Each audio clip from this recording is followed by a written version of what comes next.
mind. They usually like when students point out stuff like that. I was a lot better. All right, so we were just talking about how the homework and the tests sort of don't align. Can you talk about that? Yeah, so when I'm like preparing for like my homework, it's very sectioned out, and like you'll have substitution, rule, integration by parts. Those specific sections are with those specific problems, and then a lot of the classes are also formulated that way. So all of your classes are going to be, we're doing 7.2 today, we're doing 7.3 tomorrow, and then when you're getting to the exam, it's a little bit trickier because it's not going to be sectioned out. And I can do the math.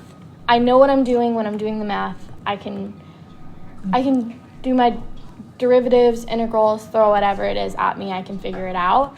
The problem is sometimes when you're not completely sure of what this section particularly is, I don't know if I'm using use substitution or integration by parts. It's a little bit trickier to be able to figure out that. I feel like a lot of the people, you're not going to survive poly if you're not able to do the math.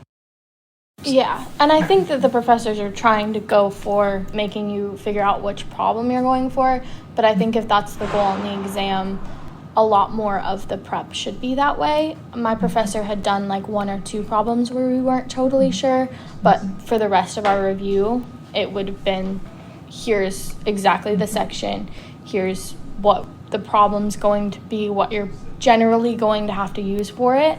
I think that's definitely helpful, but it's not as helpful as it could be.